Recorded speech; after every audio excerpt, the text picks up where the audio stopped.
Hello friends, today we will discuss about the photosynthesis.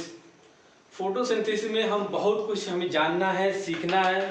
और photosynthesis के द्वारा ही, जैसे अभी आपने देखा कि कोरोना के दौर में कैसी महामारी चल रही थी ऑक्सीजन के लिए, तो हम इस प्रोसेस के द्वारा हम जानेंगे कि कैसे प्लांट कैसे ऑक्सीजन को प्रोड्यूस करता है, कैसे ऑक्सीजन का इवोल्यूशन हुआ, कैसे ऑक्सीजन इवॉल्व करता है और उस कैसे ऑक्सीजन को हम कैसे यूज करते हैं। इसके अलावा सबसे बड़ी बात है दोस्तों, आप लोग जानते होंगे, अगर गांव से बिलोंग करते होंगे तो हमारे बड़े बूढ़े कहा गए थे, पहले भी कहा गए थे कि रात में पौधों के नीचे नहीं सोना चाहिए।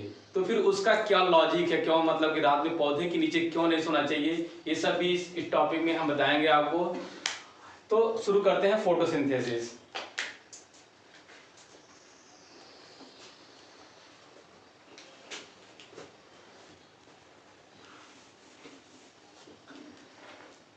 बिफोर दिस फोटोसिंथेसिस शुरू करने से पहले हम शुरू करते हैं, हम बताते हैं आपको कि हम इस बार मतलब यहाँ पे कवर कर रहे हैं एनसीईआरटी क्लास 11 के यूनिट, मतलब एनसीईआरटी क्लास 11 के प्लांट फिजियोलॉजी के पोर्शन को।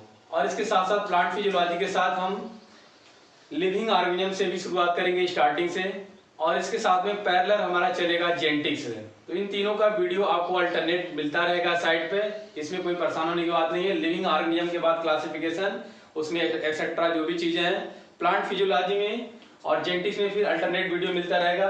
तो प्लांट फिजियोलॉजी में आप क्या क्या पढ़ेंगे, क्या क्या जानना, प्लांट फिजियोलॉजी में पढ़ना क्या क्या है, ये देखते हैं।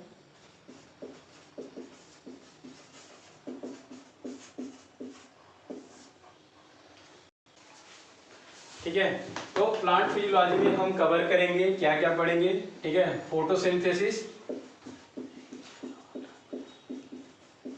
फोटोसिंथेसिस, रेस्पायरेशन इन प्लांट, ठीक है, नाइट्रोजन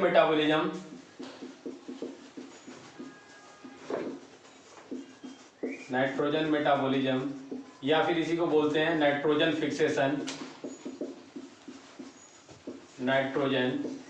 फिक्सेशन। इसके बाद फिर फाइटो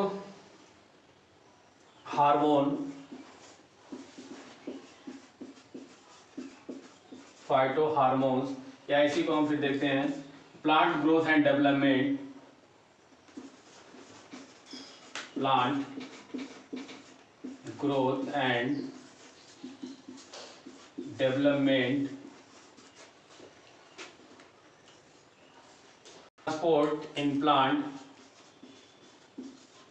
ट्रांसपोर्ट इन प्लांट्स में क्या क्या चीजें ट्रांसपोर्ट होती हैं, किसके द्वारा ट्रांसपोर्ट होती हैं, जाइलम फ्लोएम के फंक्शन को, मिनरल्स, न्यूट्रिशन। ठीक है, ये टॉपिक है हमारे photosynthesis, respiration in plant, nitrogen metabolism या नाइट्रोजन फिक्सेशन कैसे होता है फाइटोक्रोन्स में, या इसी को बोलते हैं प्लांट ग्रोथ एंड डेवलपमेंट। इसमें आर्जिन, जिबरेलिक एसिड, साइटोकाइनेज, एब्सिसिक एसिड, जो भी है सब 1 बाय 1 पढ़ा जाएगा। ट्रांसपोर्ट इन प्लांट, ठीक है, कैसे प्लांट में चीजें ट्रांसपोर्ट होती हैं, मिनरल्स, न्यूट्रिशन का क्या रोल होता है, इन सब देखेंगे। तो हम शुरू करते हैं आज फोटोसिंथेसिस। और फोटोसिंथेसिस में फिर हमें क्या क्या पढ़ना है। फोटोसिंथेसिस में फोटोसिंथेसिस के क्या प्रोसेस है,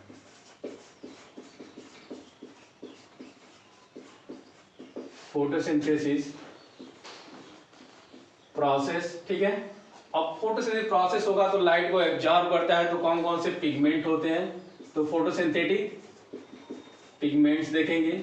3 पिगमेंट्स होते हैं, आपको डिटेल बताया जाएगा, क्लोरोफिल,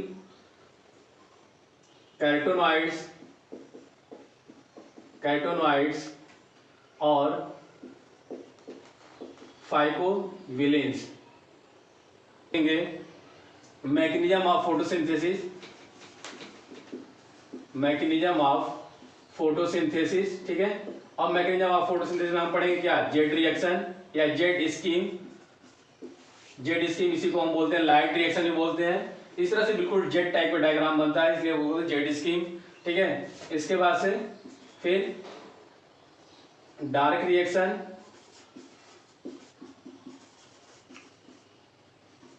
रिएक्शन, या इसी को फिर हम केल्विन साइकिल बोलते हैं, केल्विन साइकिल, या इसी को फिर हम C3 साइकिल भी बोलते हैं। ठीक है, इसके बाद से फिर फोटो रिस्पायरेशन देखेंगे।